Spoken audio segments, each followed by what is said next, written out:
Lesson 1, Mr. Moti by Raha Dabir. Amin is 17 when the war breaks out. One Monday, after supper, he announces he will go to war. Sonabhan shrieks in surprise. "You want to leave me alone?" "It won't take long, Ma," he assures her. "I'll be back soon after the training." That night Sonabhan cannot sleep. After sunup, she opens the duck coop. The flock streams out, stretches and quacks around her for their morning meal. She takes longer than usual. She mixes water with rice husks in an earthen bowl and puts it down. They gobble it up in 5 minutes and head for the pond. Amin has let out the chickens by then. He lifts his 12-week-old cockerel, Moti, and sits on the veranda. During his breakfast he doesn't strike up any conversation. Having noticed Sonabhan's puffy eyes, he knows not to mention last night's subject. He casts his glance to the side, down at the cockerel eating rice in silence. Today is Haat Bar, market day. Sonabhan has arranged the things Amin will take to the bazaar to sell. 2 dozen eggs, a sheaf of areca nuts, a bottle gourd. The bazaar is about a mile away. Amin wears his short-sleeved floral shirt over his lungi. He whistles as he looks into the cloudy mirror to comb his hair. Placing the rattan basket on his head before setting off, he hollers, "I'm off, Ma." Sonabhan watches him go along the bank of the little river. For the first time it occurs to her that Amin has grown up. He has reached the height of his dead father, has his long neck and straight shoulders.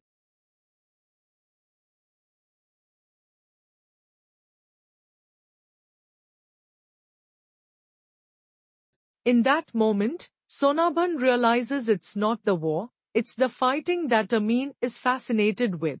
Like his dead father, he is crazy about bullfighting, cockfighting and boat racing. The same stubbornness flows in his blood. Once he decides on something, nothing can stop him. Her little son, now a man. Even up to his 15th birthday, barely a day passed without neighbors appearing with a slew of complaints. Sometimes 1 or 2 turned up from other villages. They peeked into the house and asked, "Does Amin live here?" Sonabhan would sigh. "What did he do?" "Your son stole my date juice. Emptied the juice pots hanging on the date trees." Sonabhan would sigh again, then ask the visitor to pardon him. She hated saying that she'd raised her son alone. If she could spare them, she would bring half a dozen eggs and hand them to the visitor. "Please take these for your children." At night, Sonabhan climbs out of her bed, clutches the hurricane lamp and tiptoes into Amin's room. She stands by his bed, looks at her sleeping son. He snores like his father. He has her light skin and button nose. She touches his cheek, his broad forehead. She suppresses a desire to lie beside him. Like the old days, when she slept cuddling her baby. A warning comes from old Chaukidar's young wife. "Watch your rooster," she threatens. "I don't want him in my house again. If someone touches my boy," Sonabhan responds, "they'll see the consequences." She grounds Moti for an entire day. It makes him sad. His forlorn captivity crucifies her. She sets him loose the following morning. Some boys come and ask Sonabhan to lend them Moti for cockfighting at a fair. They are happy to pay. "Never," she tells them. "He is my son." Monday dawns without Moti's crowing. His cold body is resting on its right side, lying against the basket, eyes closed, his kingly head. With Moti's basket in her lap, Sonabhan is motionless. She puts Moti to rest beside her husband's grave. She sighs, plods across the empty yard, steps onto an empty veranda, crawls into an empty home and sits on the edge of an empty bed. Another morning breaks. Noon and afternoon come and go. The birds in the co-ops quack and crow. No one lets them out. For the first time, Sonabhan's doors do not অনুবাদ আমিনের বয়স 17 যখন যুদ্ধ শুরু হয়। এক সোমবার রাতের খাবারের পরে সে ঘোষণা করে যে সে যুদ্ধে যাবে। সোনাভান বিস্ময় চিৎকার করে ওঠে, "তুমি আমাকে একা রেখে যেতে চাও?" "মা, এটা বেশি দিন লাগবে না," আমিন তাকে আশ্বাস দেয়। প্রশিক্ষণের পরে খুব শীঘ্রই ফিরে আসব। সেই রাতে সোনাভান ঘুমাতে পারে না। সূর্য ওঠার পরে, সে হাঁসের খোয়ার খুলে দেয়। হাঁসেরা বাইরে বেরিয়ে আসে, লম্বা হয়ে দাঁড়ায় এবং তাদের সকালের খাবারের জন্য ডাকাডাকি করে। আজকে সে একটু বেশি সময় নেয়। মাটির বাটিতে ধানের কুড়া আর পানি মিশিয়ে রেখে দেয়।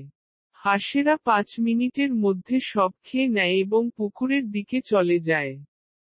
এদিকে আমিন মুরগিগুলো বের করে দেয়। 12 সপ্তাহের একটি মোরগ, মতিকে হাতে তুলে নিয়ে বারান্দায় বসে। সকালের নাস্তার সময় সে কোনো কথা বলে না। সোনাভানের ফুলে থাকা চোখ দেখে সে আগের রাতের কথা উল্লেখ না করার সিদ্ধান্ত নেয়। মতির দিকে তাকিয়ে থাকে, যে নীরবে চাল খাচ্ছে।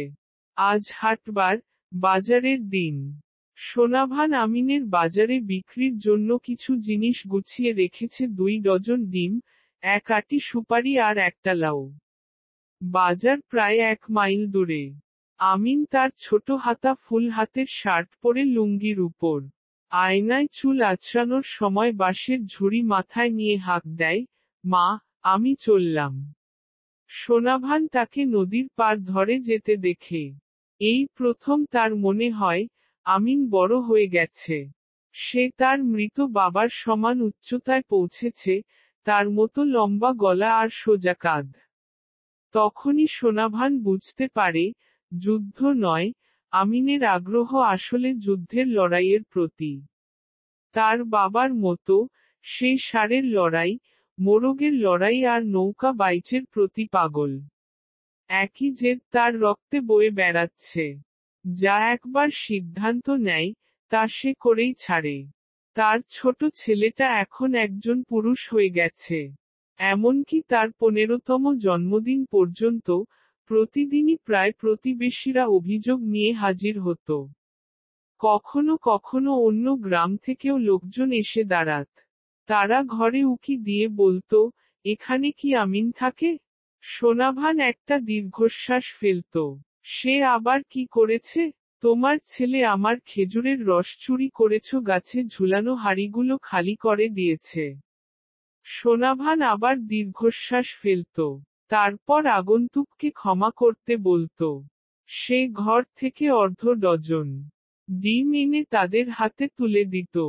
দয়া করে এগুলো আপনার সন্তানদের জন্য নিন। রাতে সোনাভান নিজের বিছানা থেকে উঠে হারিকেন ল্যাম্প হাতে আমিনের ঘরে যায়। তার বিছানার পাশে দাঁড়িয়ে ঘুমন্ত ছেলেটিকে দেখে। তার ঘুমানোর আওয়াজ বাবার মতো। তার মায়ের গায়ের রং আর বোতাম আকৃতির নাক পেয়েছে। সে তার গালে হাত রাখে। তার প্রশস্ত কপালে হাত রাখে। তার ভেতরের তীব্র ইচ্ছে দমন করে, যে ইচ্ছে তাকে আমিনের পাশে শোয়ার কথা মনে করিয়ে দেয়। সেই পুরনো দিনের মতো, যখন সে তার শিশুকে জড়িয়ে ঘুমাত। বুড়ো চৌকিদারের তরুণ স্ত্রী হুঁশিয়ারি দেয়, তোমার মোরগটাকে সাবধানে রাখো। আমি ওকে আমার ঘরের আশেপাশে দেখতে চাই না। যদি কেউ আমার ছেলেকে আঘাত করে, সোনাভান উত্তর দেয়, তাহলে ফল ভোগ করতে হবে। সে একদিনের জন্য মতিকে আটকে রাখে। এতে মতি বিষণ্ণ হয়ে পড়ে। তার এই বন্দিদশা সোনাভানের মনে কষ্ট দেয়। পরের দিন সকালে সে তাকে ছেড়ে দেয়। কিছু ছেলে আসে এবং সোনাভানের কাছে মেলার মোরগের লড়াইয়ের জন্য মতিকে ধার চাইতে। তারা খুশি হয়ে টাকা দিতে চায়। কখনোই না, সে বলে। সে আমার ছেলে। সোমবার সকালে মতির ডাক শোনা যায় না। তার ঠান্ডা শরীর ঝুড়ির পাশে ডান কাতে শুয়ে আছে। চোখ বন্ধ, রাজকীয় মাথা নিচু। মতির ঝুড়ি কোলে নিয়ে সোনাভান নিশ্চল হয়ে বসে থাকে। সে মতিকে তার স্বামীর কবরের পাশে সমাহিত করে। দীর্ঘশ্বাস ফেলে। খালি উঠোন পার হয়। খালি বারান্দায় ওঠে। খালি ঘরে ঢুকে খালি বিছানার প্রান্তে বসে। আরেকটি সকাল আসে। দুপুর আর বিকেল চলে যায়। খোয়ারের পাখিরা ডাকাডাকি করে। কিন্তু তাদের কেউ বাইরে বের করে না। প্রথমবারের মতো, সোনাভানের দরজা খোলে না।